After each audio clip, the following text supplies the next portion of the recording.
작년에도 딱 요맘때 제가 와서 이렇게 강의를 했던 것 같은데, 올해 이렇게 또 강의를 하는데, 작년분들하고 거의 똑같은 분들이 온 것 같은데, 얼굴이 훨씬 더 밝은 것 같아요. 1년 만에 더 나이를 드신 게 아니라 젊어지신 것 같아요. 오늘은 하느님 얘기를 좀 많이 좀 하고 싶어요. 여러분들 우리 신앙생활 하면서 과연 나는 하느님을 제대로 믿고 있는 건가? 내가 정말 신앙생활을 좀 제대로 하고 있는 건가? 잘하고 있는 건가? 이런 생각 들 때 계시죠? 네. 근데 저는 하느님을 잘 믿는 게 도대체 뭘까? 요즘 많이 묵상을 해봐요. 하느님을 제대로 믿는 거는 여러분들 여기 서울대공원이나 에버랜드에 놀이공원에 가보셨죠? 놀이공원에 가보면은 기둥이 하나 있고 거기에 이제 줄이 이렇게 달려 있어요. 그럼 그 줄이 쫙 내려오면 의자를 딱 타면 줄이 쫙 올라가요. 그리고 갑자기 빙글빙글 돌기 시작해요. 그럼 뭐 사람들이 막 비명을 지르면서 그 하늘로 난 줄 하나 탁 안 떨어지려고 그 줄을 어떻게 붙잡고 있죠? 꽉 붙잡고 있죠? 안 죽으려고. 이 줄 내가 놓으면은 그 줄 놓으면 떨어지지도 않는데 안전장치가 돼 있음에도 불구하고 그거 그냥 비명을 지르면서도 그 줄을 있는 힘을 다해서 붙잡고 있어. 막 붙잡고 있는 거죠. 하느님을 믿는 거는 저는 이거하고 똑같은 것 같아요. 내가 이 하느님 없으면 죽는다. 꽉 하느님을 붙잡는 게 하느님 제대로 믿는 거예요. 근데 우리는 정말 하느님을 제대로 믿는 것 같지가 않아요. 보면 내가 내 자식이 이제 고등학교 올라갔어. 그러면 엄마나 저기도 너무너무 수학하고 영어가 좀 실력이 안 돼갖고 토요일날 일요일날 학원 그 수업에 들어야 될 것 같아. 그러면은요 은근히 주일미사 그냥 면해줘요. 본인이 면해줘요. 그래 그냥 그래갖고 얘는 이미 그 말에 나 주일미사 갈 시간 없어 그 얘기거든요. 그럼 엄마가 그냥 은근 이거는 하느님을 꽉 붙잡고 사는 게 아니에요.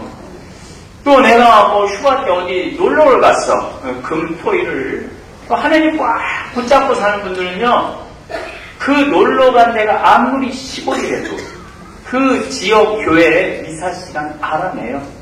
그래갖고 놀다가도 오늘 주일이니까 주일 지킨다고 어떻게? 가요. 그래서 미사 참여 꼭 참여하고 또 놀 때 노는 분들 이런 분들이 어떤 분들이에요? 하느님 꽉 잡고 사는 분들이에요. 제가 작년에 호주에 강의를 갔는데 그 권남 신부님이 참 재미난 얘기를 해주더라고요. 자기는 칠형제인데 어머니 아버지가 신앙교육을 얼마나 철저하게 시켰는지 아침 기도 저녁 기도를 안 하면은 아침 기도를 안 하면 밥을 안 주고 저녁 기도를 만과를 안 하면 조과를 안 하면 밥을 안 주고 만과를 안 하면은 잠을 안 재웠대요. 근데 이 신부님이 어느 날 일어나갖고 자기가 막 학교가 늦잠을 자갖고 막 학교를 밥도 안 먹고 막 가면은 아버지가 밭에 나갔다가 와갖고 아들이 뭐 조과를 안 하고 갔다. 그러면요 그 얘기 들으면 아버지가 쫓아온대요. 막 쫓아갖고 아들을 딱 세운대요. 너 조과 바쳤느냐 안 바쳤느냐? 안 바쳤다 그러면요 거기 서서 너 조과 다 바치고 가라. 그리고 그 조과를 다 바쳐야만이 학교를 보냈대요. 근데 여러분들 지금이야 아침 기도가 진짜 주의 기도, 봉헌의 기도 땡 아니에요. 근데 여러분들 옛날에는 조과가 얼마나 길었는 줄 알아요? 우선 내가 이걸 찾아보느냐고 무지하게 고생했어요. 조과를 옛날에는 성호경을 바치고요 5배례를 했어요. 5번 십자가에 절을 했어요. 우리 선도들. 그러니까 우리 저기 아침에 일어나면 옛날에 부모님한테 아침 문안 인사드렸죠? 똑같아요. 5번 십자가에 절하고 그 다음에 천주경, 주의기도, 성모경, 종도신경, 사도신경, 그 다음에 사제경, 관유하심을 구하는 경, 대회제경, 이거 뭔지 몰랐어요. 찾아봐야 돼. 도우심을 구하는 경, 사심을 구하는 경, 호수 천신송. 그러니까 저 천사 호칭기도예요. 호수 천신송, 성교회와 증인을 위하여 외우는 경, 야수 성명 교문. 야수라고 옛날에는 예수님을 야수라고 해서 야수교. 네? 그러니까 예수 성신 호칭기도 이 얘기에 이거예요. 예수 성신 호칭기도. 그 다음에 성모를 찬송하는 경, 천주 10개, 성교 사교, 그 다음 맨 끝에 봉헌경. 이게 아침이 됐어요. 그러니까 그걸 서로 다 바칠 때까지 아버지가 지켜보고 갔던 거예요. 그 다음에 만관은, 저녁기도 만관은 성령 강림송, 죄를 알게 하심을 구하는 경, 고제경, 과유하심을 구하는 경, 사하심을 구하는 경, 소회제경, 호수 천신성, 천사호칭 기도는 매번 했나봐요. 그 다음에 성모 덕소 도소문, 형제 친척 은인 친구를 위하여 외우는 경, 죽은 모든 일을 위하여 외우는 경, 신망의 삼독. 우리 저녁기도는 신망의 삼독통만 하잖아요. 신망의 삼독성, 그 다음에 오살의 5가지 감사성을 우리 찾대요. 옛날에 우리 신앙 성조들은 신앙생활이 우리 지금 생활하고는 하늘과 땅 차이예요. 하느님을 어떻게 믿고 따른 거야? 자꾸. 그래서 우리 신앙 성도들이 옛날에는요, 아침부터 밤중까지 어떻게 살았느냐? 아침에 잠을 깨면서 즉시 성원을 붓고 예수, 마리아, 요셉을 했대요. 잠을 깨자마자 눈만 뜨면 어떻게 해? 우리 눈만 뜨면 KBS 1, KBS 2 이거 하잖아요. 눈만 뜨면은. 근데 우리 성도들은 성호를 보면서 예수, 마리아, 요셉을 그랬대요. 나도 신학교 다닐 때 우리 눈 뜨자마자 주님을 찬미합시다. 하나님 감사합니다. 이걸 아침으로 해요. 제가 신학교 때 7년 동안 했어요. 7년 동안. 그냥 우리 이렇게 기숙사 전체적으로 있으니까 제가 이제 한 5분 전에 일어나고 시간 기다리고 있다가 딱 6시가 되면은 페리카무스토미노 제가 워낙 목소리가 크니까 전체 기숙사 다 울려요. 그럼 그 소리를 듣고 우리 신학생들은 누워서 아침에 그 소리가 들리면은 침대에서 뭐라고 그러냐면 데오그라시아스 그래요. 그러니까 베네디카무스 도미노 주님을 찬미합시다. 그럼 데오그라시아스 하느님께 감사합시다. 그리고 일어났어요. 그리고 우리 선조들은 일어나서 첫 기도가 제 마음을 주님께 드리며 간구하오니 주님은 오늘 제 마음을 받아 온전히 누려 쓰시고 내 마음을 받아 온전히 누려 쓰시고 모든 재물이 제 마음을 어지럽히기를 허락하지 마소서. 그러니까 세상 만물이 나를 어지럽히게 하지만 나를 위해서 온전히 써나가고 그리고 일어나면서 십자가에 5번 절했다는 거예요. 그러니까 우리 선조들은 아침에 일어나서 제일 먼저 한 게 뭐냐면 십자가에 5번 절하는 거예요. 그러니까 부모님한테 1번 절하고 죽은 사람한테 2번 절하고 죽고는 3번 절하지만은 우리 예수님한테 몇 번 절한 거예요? 5번 절하는 거예요. 그 다음에 옷을 입으면서 뭐라고 그랬느냐면은 우리 그냥 옷 그냥 대충 입잖아요. 근데 우리 선조들은 이렇게 입었대요. 하느님 예전에 저를 벗기소서. 그리고 저를 새 사람으로 입히소서. 오늘 옷을 입으니까 새 사람으로 저를 입히소서. 곧 저에게 예수님의 거룩한 마음을 입히소서. 그 옷을 입으면서도 기도하면서 입은 거예요. 옷을 입으면서도. 그 다음에 아침 기도 마치고 이제 조과, 이제 세수하면서 어떻게? 하느님, 저는 제 육신을 씻으니, 세수를 하면서도 기도를 했대요. 하느님, 저는 제 육신을 씻으니, 주님은 제 영혼을 씻으시고, 나는 육신을 씻을 테니, 주님은 제 영혼을 씻으시고, 제 마음을 깨끗하게 하시고, 제 영혼의 더러운 것을 없이 하여 주소서. 육신을 씻으면서도 주님께서 나를 씻어달라고 기도했다는 거예요. 밥 먹을 때도요, 우리는 그냥, 주님 오늘은 내일 주신 음식에 강복하소서 그러잖아요. 근데 저는 이거를 정말로 우리 선조들의 신앙생활을 보면서 정말로 창피하더라고요. 뭐라고 그랬냐면 사도 바오로 말씀처럼 너희들은 먹거나 마시거나 혹은 다른 일을 행하거나 다 하느님의 영광을 위하여 행하되 우리 주 예수 그리스도를 통하여 행하여라. 밥 먹으면서도 먹거나 마시거나 다 하느님의 영광을 위해서 했는데 누구 이름으로 해? 예수 그리스도 이름으로 하라 이거는 거죠. 그 다음에 일할 때는 제 본분을 다하여 생활하면 저를 위함이 아니라 아침에 여러분들 설거지하고 청소 시작할 때 제 본분을 다하여 생활하면 저를 위함이 아니라 하느님을 위함이요. 재물을 탐함이 아니며 교만을 위함이 아니며 쾌락을 도모함이 아니라 겸손과 공로와 순명함을 위하며 땅에서 갚음을 바라지 않고 하늘에서 갚음을 바라나이다. 일하면서도 그랬다는 거예요. 그 다음에 저녁에 와서 이제 이 만과 저녁도 마치고 잘 때는 또 이렇게 잤대요. 제 영혼을 주님 손에 드리나이다. 거룩한 죽음을 맞게 하소서.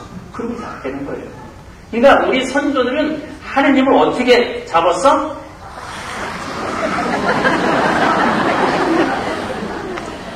꽉 잡고 산 거예요.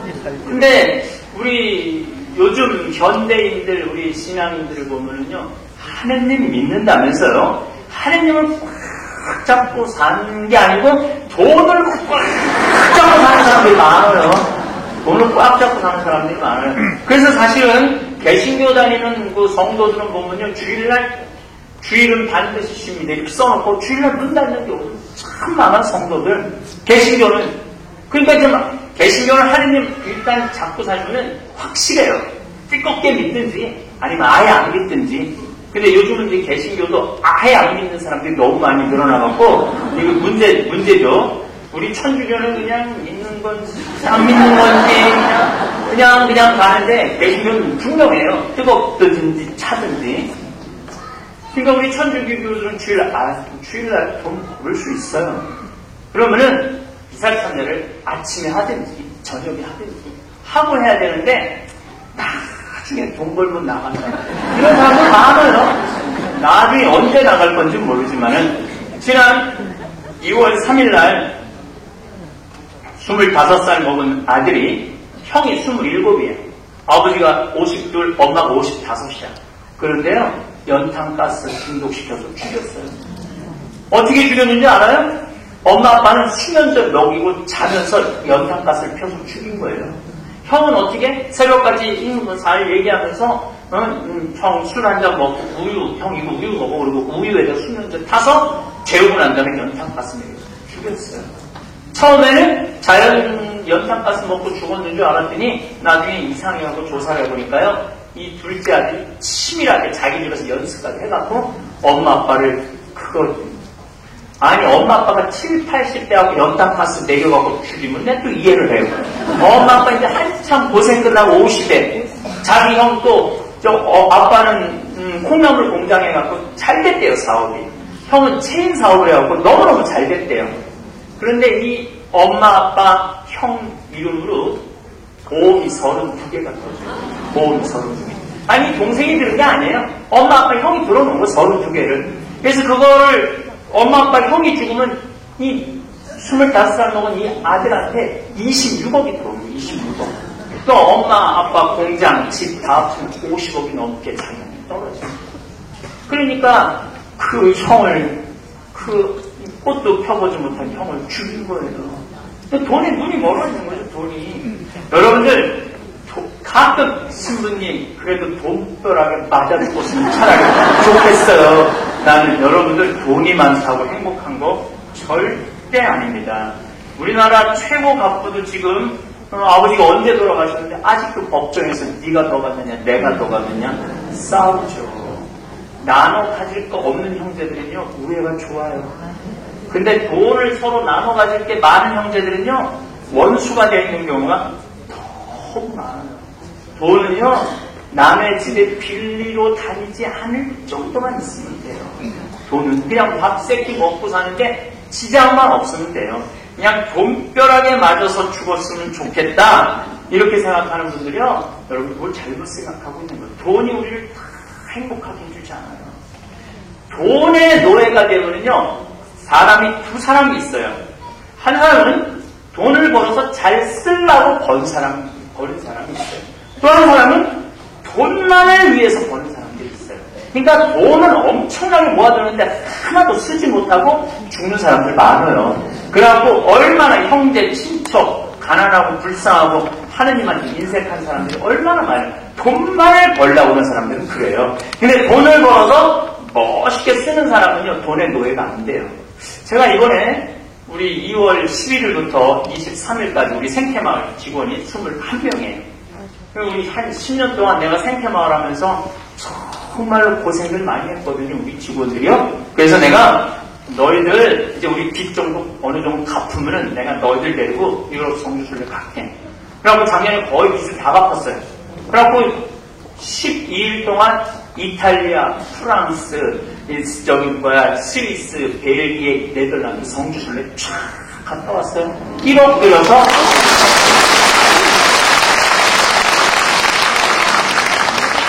교회에 돈이 쌓이면요, 죄가 되기 시작해요. 교회에 돈이 쌓이면요, 교회는 들어오는 대로 다 써야 돼요. 들어오는 대로 다 써야지. 교회에 돈이 1억, 2억, 3억, 4억이 쌓이면요, 회장들이요, 그 돈 어떻게 쓸까 싸워요. 또 중간에 있는 사람들이 껴먹는 경우도 많아요. 나는 교회에 그렇게 돈 날리는 교회들 수도 없이 봐요. 제가 신학교 때 배고프잖아요. 신학교 때 얼마나 배고파요. 밥 세 개 딱 준 걸로 끝인데. 그럼 외출 때 나가면은요, 식빵을 사요. 배고플 때 먹으려고. 그럼 식빵을 사갖고, 이게 또 식빵을 사서 이제 잘 감춰둬야지, 이놈들이 얼마나 빵 냄새를 잘 샀는지, 와서 감춰둔 걸 금방 찾아서 먹어요. 내가 어디 뭐 기도 갔다 오거나 수업 갔다 오면은 벌써 빵이 다 엎드려진 경우가 너무 많아. 그래갖고 근데 식빵을 딱 사면은 어떻게 하냐면, 절대 못 찾는 데다 감춰놔요. 방도 이 제대 2배만 하지, 방에 제대 2배만 한 방도 크지도 않아. 신학교 때 독방 쓸 때. 그러면은 신학교 생활이 얼마나 바빠요. 2, 3일만 바쁘다고 그 빵 감춰놓은 걸 까먹고 막 뛰어다니다가 배가 고프다. 빵 생각이 나잖아요. 그러면은 그 감춰둔 데 꺼내놓으면요, 곰팡이가 썰어가고요. 진짜 곰팡이가 썰어갖고 나도 못 먹고 너도 못 먹고 그런 경우가 너무 많더라고요. 제가 몇 번을 그렇게 경험하고 난 다음에 이거는 무슨 짓이냐. 나도 못 먹고 너도 못 먹으니. 그래서 외출 갔다 와서 식빵만 사면 친구들 다 불러요. 야, 이거 먹자. 그래서 있는 순간 먹어 치워야지. 그거 뭐 어떻게 한다고 꾸분 쳐두면요, 까먹고 어떻게 이거 곰팡이 썰어갖고요 못 쓰는 경우가 너무 많아요. 근데 여러분들 집에도 지금 그 빵 지금 곰팡이 썰어있는 빵 많아요. 특히 무슨 빵이 제일 많은 줄 알아요? 폐물 뭐 금조가리 뭐 하여튼 그또 폐물 주면 또 어떻게 해놔? 한 데다가 넣어놓잖아요. 그래갖고 뭐 5년 10년 지나도 내가 그걸 넣어놨는지도 모르는 경우도 많아요. 근데 어느 날 갑자기 도둑이 와서 다 털어갔어. 다 털어가면은 나도 못 쓰고 너도 못 쓰는 거예요. 제가 이런 강의를 LA 가서 강의를 했더니요, 어떤 자매가 딱 하나 오더니 가슴을 치면서요, 자기 집에 도둑이 들었는데 자기가 다이아 뭐 이런 건 전부 돼갖고 한 3만 달러, 그때는 굉장히 해갖고 한 4천만 원어치 싸려버렸대요. 한번 껴보지도 못하고 그러고 넣어놨는데, 그걸 하고 난 다음에 제가 이제 돈은 쓴 것만 내 돈이다. 제가 항상 하는 얘기가 그래요. 여러분, 쓴 것만 내 돈이에요. 안 쓴 건요, 절대 내 돈 아니에요. 여러분들 혹시 집에 100억 있는 분들 계세요? 근데 내가 그 100억을 한 푼도 안 썼어. 그럼요, 여러분들은 그냥 거지예요, 거지예요. 근데 내가 정말 100억을 가지고 어려운 사람도 도와주고, 나 맛있는 것도 사먹고, 친구들하고 나눠도 먹고, 성주순례도 가고, 성당 짓는데 어려운데 내가 성당도 하나 져주고, 이런 분은요, 100억 이상의 의미의 돈을 쓴 거예요. 근데 어떤 사람은요, 돈만을 벌라고 그러는 사람이 있어요. 우리가 돈을 너무 꽉 잡고 있으면요, 행복할 것 같죠? 행복하지 않아요. 마이다스라고, 이 그리스 신화에 나오는 얘기인데, 이 술의 신 디오니스한테 찾아가갖고, 마이다스 왕이요, 맨날 가갖고, 나 제발 돈 좀 많이 있게 해달라고, 소원이라고, 나 황금을 너무너무 갖고 싶다고 그러니까 이 디오니스라는 신이요, 마이다스한테 그래요.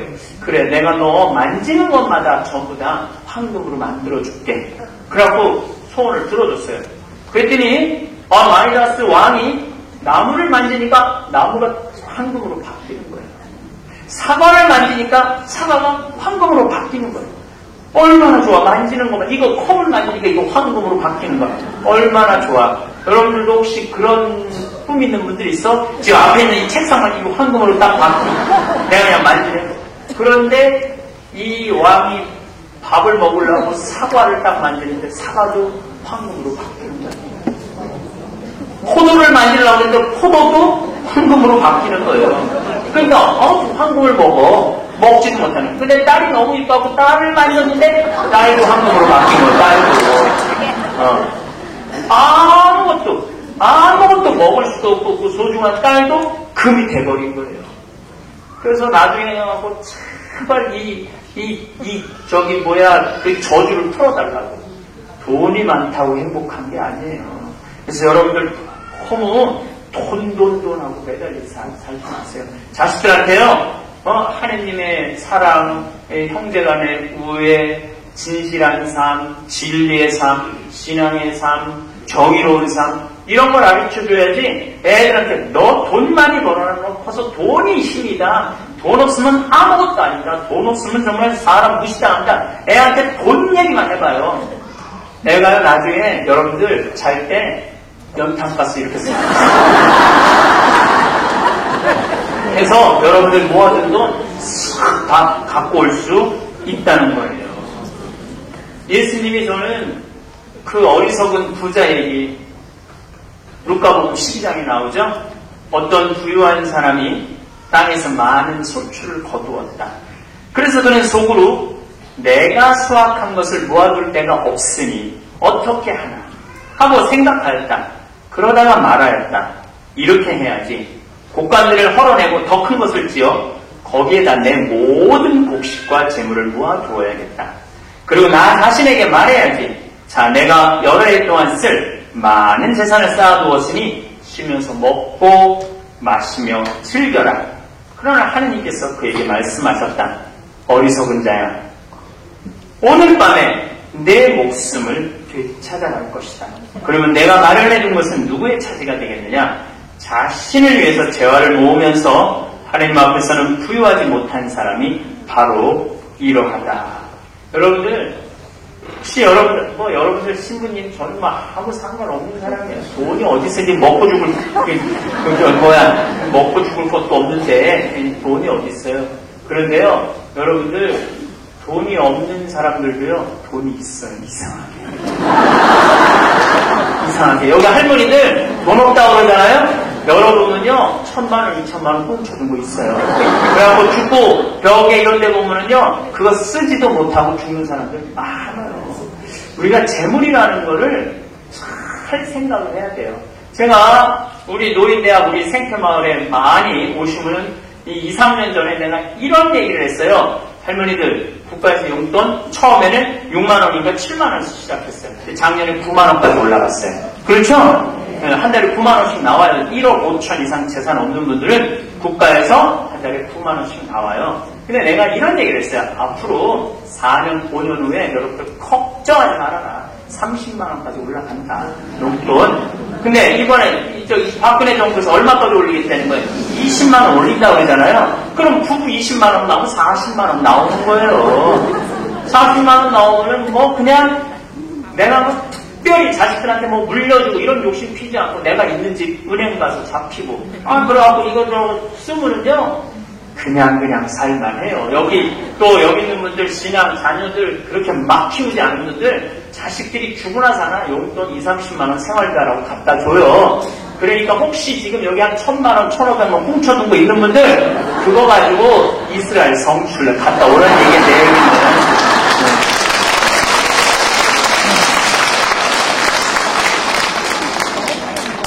그런데 우리는 그게 무서워서 끝까지 못 쓰고 죽는 분들이 너무 많아요.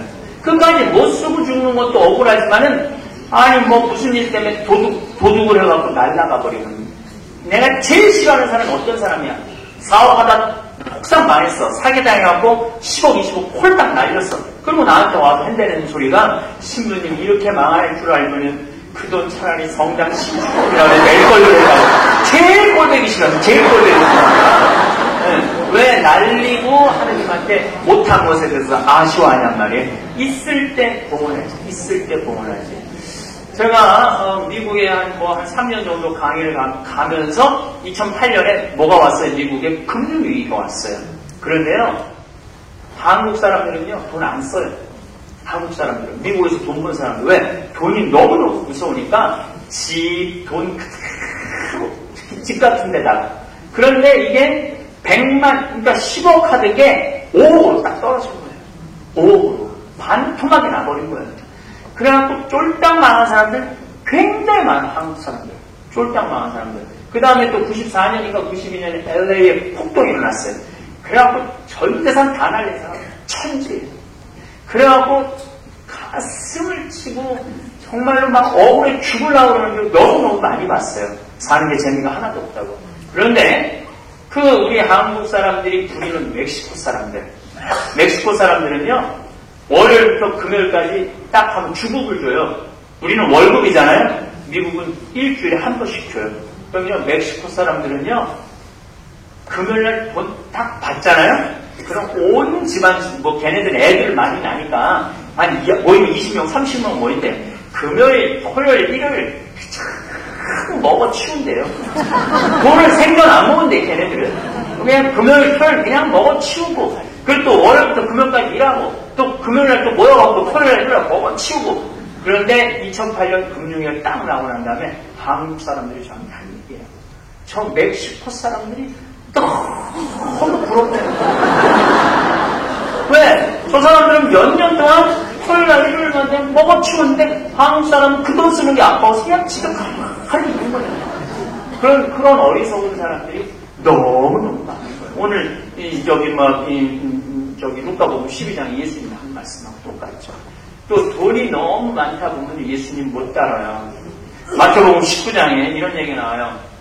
하느님의 계명을 충실히 지킨 부자 청년에게 예수님께서 내가 완전한 사람이 되려거든 가서 너의 재산을 팔아 가난한 이들에게 주어라. 그러면 내가 하늘에서 보물을 차지하게 될 것이다. 그리고 와서 나를 따라라. 그러나 그 젊은이는 슬퍼하다 떠나갔다. 그가 많은 재물을 가지고 있었기 때문이다. 많은 경우는요, 돈이 많은 사람들은요, 성당에 못 나와요. 왜? 나오면 그냥 신축금 더 내라, 여기 도와줘라, 저기 도와줘라. 그냥 귀찮으니까 아예 안 나가버리는 거예요. 안 나가버리는 거예요. 그래서 하느님 믿는 게 부자들이 쉽지가 않아요. 부자들이 쉽지가 않아요. 그래서 혹시 여러분들 가운데 내가 좀 돈이 없다. 그럼 하느님한테 가까이 갈 수 있는 좋은 여건이 있다. 이렇게 생각하시면 그래도 신부님 돈벌하게 맞아줬으면 좋겠어요. 모세가 십계명을 받으러 시나이산으로 올라갔어요. 모세가 십계명을 받으러 시나이산으로 올라갔어요. 근데 이게 모세가 언제 내려올 줄 모르는 거예요. 백성들이. 시나이산으로 올라가는데 소식이 강남해. 그러니까 백성들이 불안해. 뭔가 좀 믿을 구석이 있어야 되는데 이거 보이지도 않는 하느님 언제 믿느냐 이거야. 이제 사람들이 아론을 꼬셔요. 어떻게 하자? 송아지 만들자. 근데요, 여러분 우리가요, 구약시대에 아론이 송아지를 만들면 그냥 이들한테 손은요, 보통 의미 있는 게 아니에요. 당시 이스라엘 시나이나 이스라엘이나 이집트나 이렇게 농토가 이렇게 비옥하지 않아요. 그럼 비옥하지 않았으면은 어떻게 해야 되느냐면은 밭을 이렇게 일구려고 그러면은 호미로 일구잖아요. 그러면은요 그 넓은 밭 일구지를 못해요. 그런데 소가 쟁기로 갈아주면요 고랑이 생겨요. 이랑이 생기고 그렇죠? 고랑하고 이랑이 잘 되면은요 그 씨를 뿌리면 너무 농사가 잘 돼요. 그래서 유대인한테 소는 그냥 소가 아니에요. 우리 트랙터, 경운기 그거 이상이야.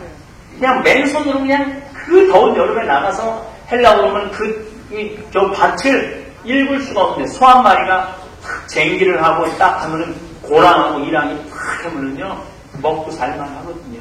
이 사람들한테 소는 그냥 소가 아니에요. 내가 이렇게 내가 고추 농사 짓잖아요. 고추 농사 접으면은요, 우리 농약을 안 쳐요.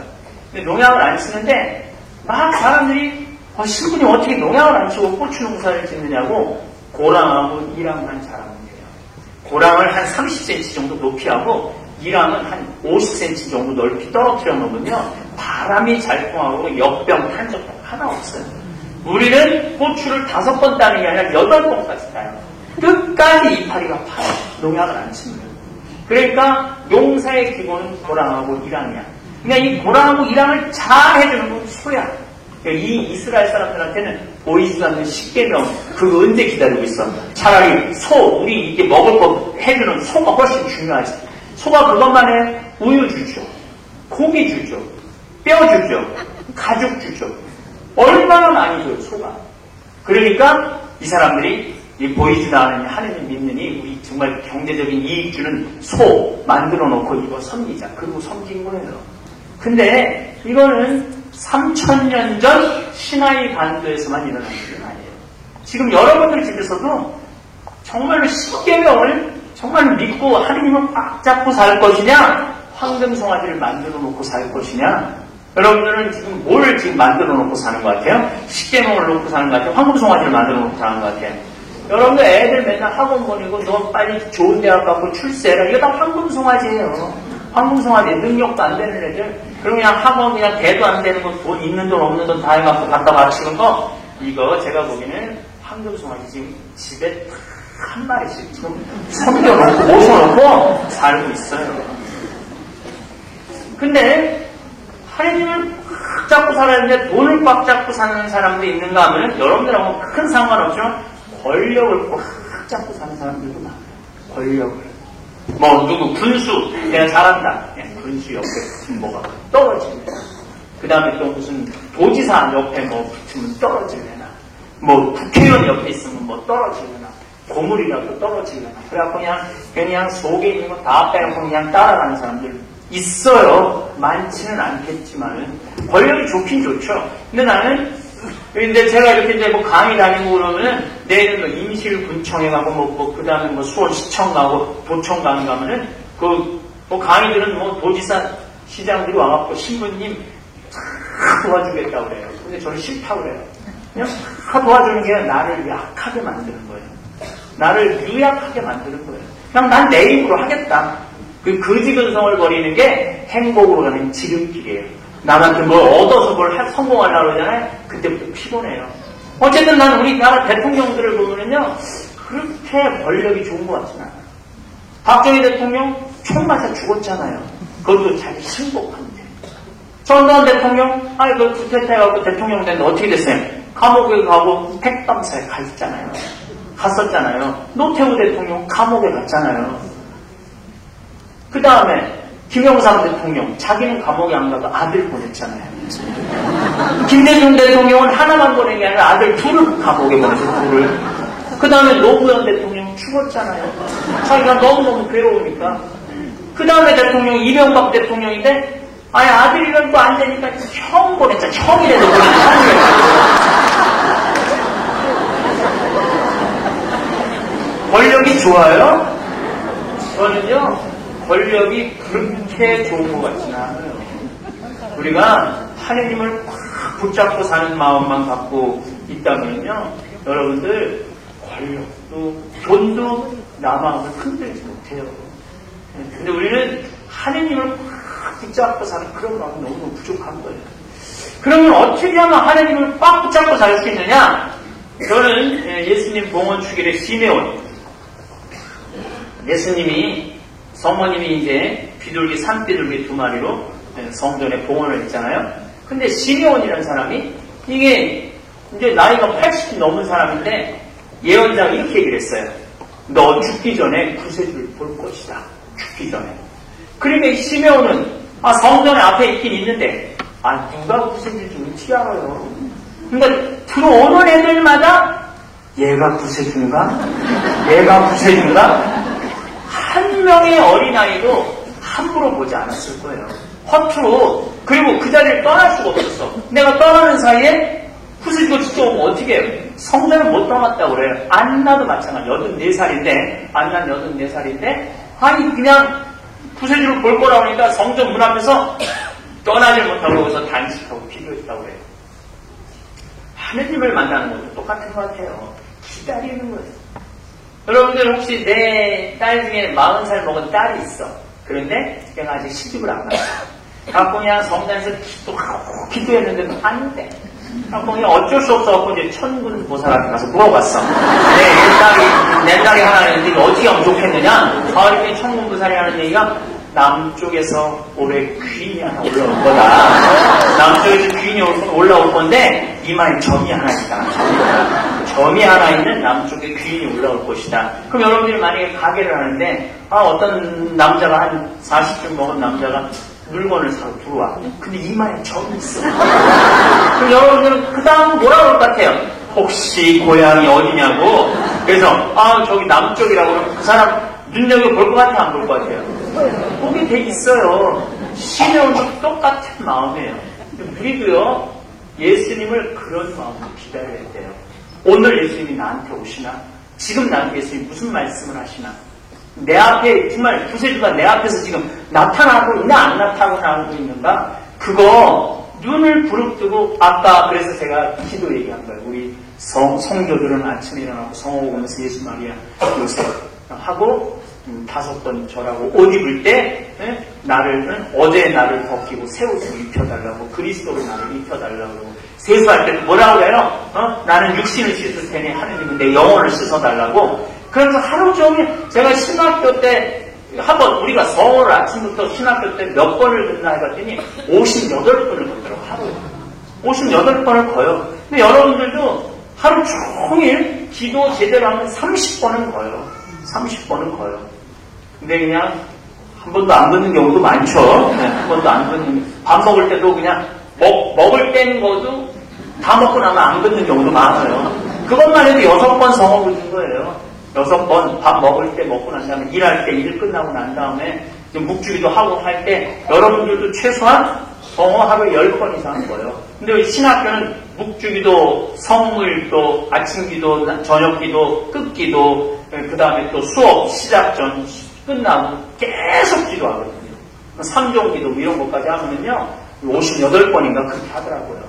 그러니까 매 순간 깨어서 하느님을 기다리고 있는 거야. 시메온이가 그냥 들어오는 아이마다 저 아이가 구세줄까? 이 아이가 구세줄까? 신부님, 사실은 저도 하느님, 예수님 너무너무 열심히 믿고 싶은데 예수님 좀 감이 떨어져요. 왜 감이 떨어지냐면요, 예수님 2000년 전뿐이잖아요. 2000년 전에 갔는데 온다고 그랬더니 왜 이렇게 안 오는 거예요? 2000년이 지났는데 왜 안 오는 거예요? 아니 와야 되는 거 아니야. 근데 처음에는 예수님 떠나고 난 다음에 한 100년만 올 줄 알고 사람들이 막 장가도 안 오고 그랬었어요. 처음에 오는 줄 알고. 근데 점점 느긋해지고 느슨해지기 시작해. 2000년 지나니까 완전히 느슨해진 거야. 이게 올지 안 올지 감이 없는 거야. 근데 저는요, 예수님 승천하고 난 다음에 끝난 게 아니에요. 예수님 승천하고 난 다음에 끊임없이 지금 교회에 오고 계세요. 교회에 오고 계시고 내 삶에 꼭 계세요. 이거 어떻게 오고 있는 거 아니냐? 자, 예수님 승천하고 올라가셨어요. 예수님 그걸 끝냈어요? 안 끝냈잖아요. 사도 바오로가 사울의 이름으로 다마스커스로 그리스도인 잡아 죽이러 갈 때 예수님이 내려쳤잖아요. 그러면서 사울아 사울아 왜 나를 박해하느냐? 당신 누구냐? 네가 박해하는 그리스도인 예수 바로 나다. 예수님은 떠나는 걸로 끝난 게 아니에요. 계속 우리 역사 안에 지금 오고 계시고 이 역사 안에서 관여하고 계세요. 내가 이번에 나폴리라는 곳에 갔는데 나폴리 수호 성인이 누구냐면 야누아리우스 성인이에요. 근데 이분이 350년에 돌아가셨어요. 350년에 돌아가셨는데 이분이 순교했을 때 이 피를 그대로 모신 거예요. 옛날에 성인들은 다 그렇게 했어요. 모셨는데 이게 지금 1000년 동안 5월 첫째 주 토요일, 그 다음에 성인 순교한 9월 19일, 1년에 2번 굳었던 피가 녹는 거예요. 1000년 이상을. 이번에 그 주교자 성당에 가보니까 모셔져 있더라고요. 모셔져 있는데, 우리 안내하는 가이드가 그 치프리아노라는 교우야. 분당에 어머니랑 아버지가 산다고 그러더라고요. 그래서 너무너무 그게 진짜냐? 우리 항상 물어보잖아요. 진짜냐? 그래서 가봤대요. 근데 딱 5월 첫째 주 토요일날 갔는데 그 구름대같이 사람들이 많이 오더래요. 그런데 그 신부님이 성방에 모셔진 성인의 그게 굳어있는 게 딱 첫째 토요일날 녹는데 자기가 눈이 의심스럽대요. 그리고 그 다음날은 또 굽다가 9월 19일날 정확하게 또. 그러니까 아니 하느님은 우리 삶 안에 계속 오고 계신 거예요. 또 여러분들 베네딕토 성인, 내가 베네딕토잖아요. 베네딕토 성인요 사실은 유럽의 모든 수도원을 기초하신 분이에요. 대단하신 분이에요. 베네딕토 성인이.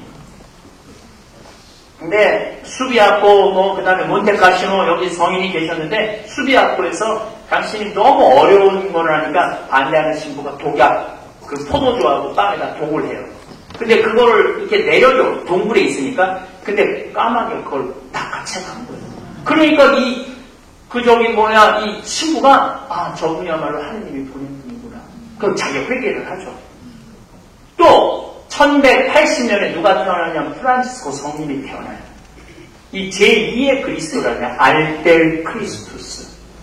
이 프란치스코 성인이 십자군 전쟁에 이슬람한테 붙잡고 감옥 1년 있다가 또 나오고, 그러니까 그냥 꿈에 내 쓰러져가는 교회를 세워라. 그러니까 이 성인이 무슨 소리인지 잘 몰라요, 처음에는. 그래서 아버지가 토목 장사하는데 맨날 옷감 훔쳐다가 가난한 사람 나눠줘요. 이게 교회 세우는 거보다. 그러니까 아버지가 막 열받으니까 저놈의 새끼가 내 재산 다 뺏어간다. 내 자식 아니라고 주교님 앞에 재판을 하니까 프란치스코 성인이 그때도 완전히 이해를 해요. 내가 이 지금 부패한 교회에 예수님이 나를 선택을 했구나. 옷을 다 벗어서 아버지한테 줘요. 주교님이 그거 감싸주죠. 그러고 다음에 이 성인이 얼마나 많은 기적을 하셨어요. 내가 이번에 또 세 번째 아시시 프란시스코에 다녀왔는데 가보니까 그때는 또 몰랐는데 이건 또 다른 느낌이 들어요. 성인이 성욕을 어떻게 견딜 수가 없어서 장미 가시밭에 불러요. 부르잖아요. 그런데 성인이 돌아가신 지 벌써 800년이 됐어요. 근데 그 장미 밭에는 아직도 가시가 안 나요. 근데 사람들이 또 의심이 얼마나 많아요. 의심이 많잖아요. 저 장미가 가시가 안 나는 장미인가 보다. 그래갖고 그 장미를 뽑아서 다른 밭에 심으면 가시가 나요. 근데 또 그 가시가 난 거를 그래 났다. 요거 났으니까 또 요걸 다시 그 밭에다 옮기면 또 안 나요. 그러니까 하느님의 섭리는 늘 있는 거예요. 또 그 프란시스코 성인의 마지막에 오상 돌아가신 2년 전에 오상 받으시잖아요. 그리고 주님 안에서 완전히 그리스도의 모습을 보여준 분이 프란시스코예요. 근데 그 프란시스코를 보고 어떻게 또 글라라라는 성녀가 반하잖아요. 근데 글라라라는 성녀는요, 프란시스코 성녀는요, 키도 조그맣고 되게 못생겼어요. 근데 글라라 성녀는요, 정말로 예뻐요. 제가 또 거기 이번에 세 번째 가봤으니까 프란시스코 성인 유해 모인 성당하고 글라라 성녀 유해 모신 데하고 마주 보여요. 근데 프란시스코 성인은 납보를 안 했어요. 그러니까 이 글라라 성녀는 그대로 돌아가시는 그 상태에서 밀랍을 했어요. 그러니까 글라라 성녀는 얼굴이 800년이 지나도 그대로 볼 수가 있어요. 프란시스코 성인은 44살에 돌아가셨는데 글라라 성녀는 62살에 돌아가셨어요. 62시면 옛날에 62살 파파 할머니 아니에요. 옛날에 60들이 지금이야 60이에요. 아줌마인지 처녀인지 구분이 안 되잖아요. 지금 60들은. 근데 이번에는 제가 그 끼에라라고 해요. 끼에라 글라라 성녀 무덤에 가서 성녀 얼굴을 자세히 봤어요. 정말로 예쁘더라고요. 또 오똑하고 또 오똑하면서도 코가 살짝 길어요. 그러면서 굉장히 편안한. 그리고 그냥 입과 키도 굉장히 크고. 근데 이 글라라 성녀는 아버지가 장군이었어, 장군. 귀족이었어, 귀족. 그러고 어떻게 했느냐면은 이 왕족한테 시집을 보내려고 했어요. 근데 이 딸이 그냥 완전히 정신이 나눠갖고 프란시스 성인한테 반한 거예요, 영적으로. 그래갖고 같이 나환자들하고 살고. 그러니까 그 여동생이 또 나도 언니 따라 수노자 되겠다고. 그래갖고 아버지가 그냥 끌고 오라고 그랬는데 끌고 가려고 했는데 딱 돌처럼 묻어갖고 그런 기적. 이게 다 그림으로. 이거 뭐 역사 한가운데 있는 거예요. 그리고 이제 이슬람적인 막 부인들이 와갖고 글라라 수녀님이 한 수도원에 덮치려고 그런 거죠. 그럼 전부 다 덮탈 당하는 거예요. 어떻게 하면 좋으냐 그러니까 글라라 성녀가 뭐라 그래요? 나는 최고의 무기가 있다. 그러면서 성광, 예수님, 성체, 그 성체가 된 성광을 들고 그 성당 꼭대기에 가서 비치니까 빛이 너무 강렬해갖고 다 눈이 멀어갖고 여기 건들면 안 된다. 그럼 지나가는 그런 기가 막힌, 그러니까 예수님은 역사 안에 계속 우리한테 섭리하고 계세요. 또 프란스 성인이 그렇게 돌아간 아버지가 그냥 저놈의 새끼냐 내 자식도 아니라고 그랬는데 나중에는 어떻게 됐어요? 아버지가 그 재산 팔고 아들 따라서 수도자 됐잖아요. 엄마도 아들 따라 수도자 길을 갔고, 그러니까 엄마 아빠가 다 수도자 길을 간 거예요. 요즘 아들 신학교 수녀원 가면은 엄마 아빠들이 다 멋지게 다 수도자처럼 살잖아요. 똑같은 거예요. 그리고 또 글라라 성녀 남편 장군 죽으니까 글라라 성녀 엄마도 어떻게 수도자의 길을 걷죠. 그러니까 글라라 성녀 엄마도 내가 보기엔 처음부터 그걸 잘못했어. 왜 글라라 성녀 엄마는 처음부터 열심한 분이에요. 그래갖고 성녀를 임신할 때도 맨날 성지순례를 다녔대요. 맨날 임신해서 성지순례 다녔으니까 어떻게 되겠어? 나오면은 거룩한 게 나올 수밖에 더 있겠어요? 그러니까 글라라 성녀, 그런 성녀가 탄생된 거죠. 그러니까 하느님은 2000년 동안 예수님 떠나고 난 다음에 우리 인류 역사에 관여 안 하신 게 아니에요. 계속 관여하고 계셔요. 계속 오고 계셔. 근데 우리가 시메온처럼 성전 앞에서 눈을 부릅뜨고 예수님 지금 오고 계신가? 그런 신앙의 눈이 없기 때문에 하느님을 못 만나는 거지. 그 눈을 가지고 있으면 지금은요, 우리가 또 1931년에 멕시코 과달루페 거기에 요한 디에고라는 57살 먹은 농부한테 어떻게 성모님이 나타나고 망토에다가 당신의 모습을 새겨줬잖아요. 그런데 제가 또 멕시코 강의 갔을 때 또 신부님 여기 가야 된다고 내가 거기 가서 일주일 동안 매일 미사하면서 그 성모님 봤어요. 정말 기가 막히더라고요. 또 과학자들이 얼마나 의심이 많아. 그게 진짜 거짓말인가? 그것도 끼워갖고 연구를 해보니까 1500년대는 도저히 그 색깔의 물감을 낼 수가 없다는 거예요. 근데 성모님이요, 과달루페 내가 이제까지 본 성모님 중에 제일 예쁜 성모님은 과달루페 성모님이에요.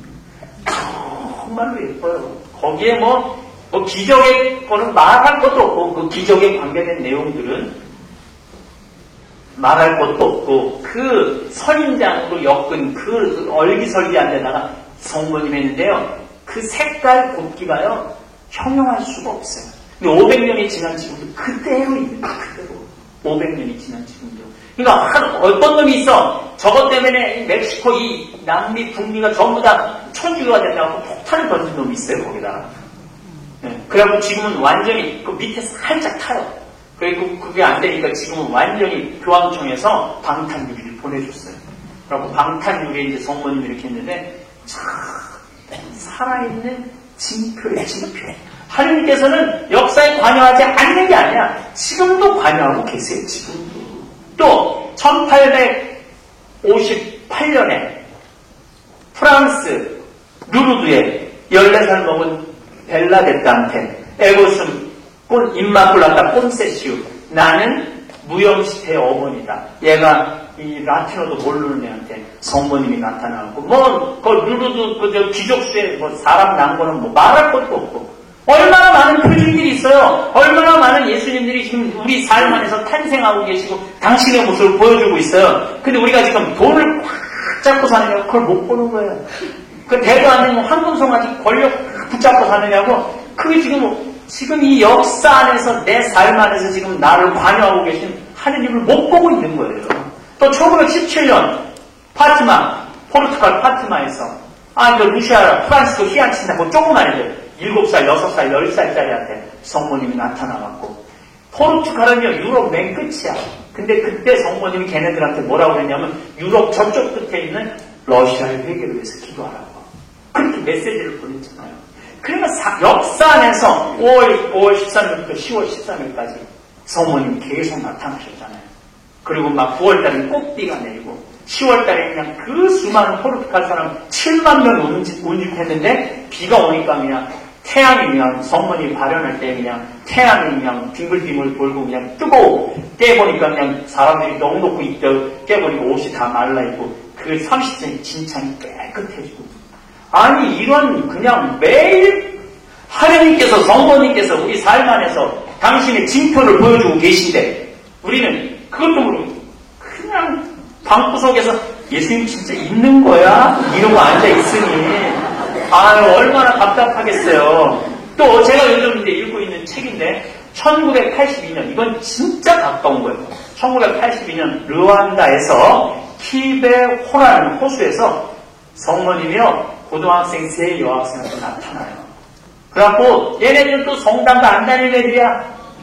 안 다니고 한번 성당 가인한테 나타나니까 얘가 한 여자애가 얼마나 괴롭혔는지 몰라요. 그러니까 그 괴롭히는 한테 성모님이 또 나타나요.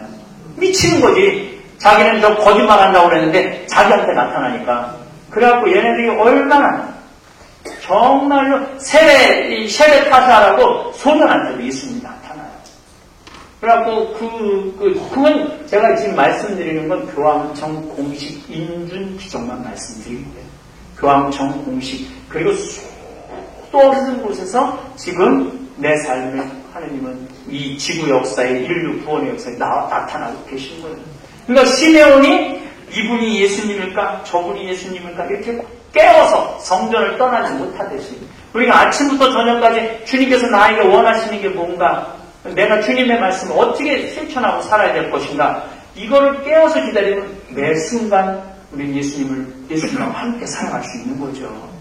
이야, 좋아. 네, 오늘부터 정말 큰 2000년, 그거 다 뒤지면 오늘 밤새 얘기해도 할 얘기가 너무 많아. 저 12사도 순교한 거. 여러분 12사도 순교한 거 궁금하지? 어떻게 순교했는지. 죽었긴 죽었는데 어떻게 죽었는지 잘 모르잖아요. 제가 지금부터 말씀드려볼게요. 베드로는 로마 바티칸, 지금 로마 교황청 서 있는데 거기서 순교했어요. 그리고 어떻게 순교했어? 거꾸로 매달려 죽었어요. 그 다음에 동생 안드레아는 마케도니아 아카이아 지방에서 X자로 순교하고 돌아왔었어요. 안드레아는. 야고보는 사도들 가운데 가장 먼저 순교했는데 십자가에서 처형당하셨죠. 필립보는 소아시아에서 기둥에 매달려서 순교하셨어요. 바르톨로메오는 아르메니아에서 전교하다가 십자가에 거꾸로 매달려 소아시아. 토마는 인도에서 인도까지 와. 어떤 사람들은 에티오피아까지 왔다 그래요. 도끼에 맞아 죽고. 마테오는 아프리카 에티오피아 선교하다가 참수용으로 순교하고, 알페오의 아들 야고보는 성전 꼭대기에서 떨어뜨려서 순교를 해요. 열혈당원 시몬은 이집트와 유다에서 선교하다가 활에 맞아 순교하고, 야고보의 동생 유다, 예수님 배반한 유다 말고 야고보 동생 유다는 페르시아에서 선교하다가 활에 맞아 순교해요. 마티아 사도, 맨 마지막에 끼어든 마티아 사도는 에티오피아에서 돌에 맞아 순교하시고. 그러니까 그분들이 예수님을 경험하고 예수님을 체험하고 난 다음에 그냥 괜히 12사도가 아니고, 우리 12사도는 예수님 배반하고 도망간 것만 생각해갖고 마음속에 조금 무시하는 마음이 있는데, 이분들이 온 예수님 말씀대로 온 세상에 나와서 선교를 한 거예요.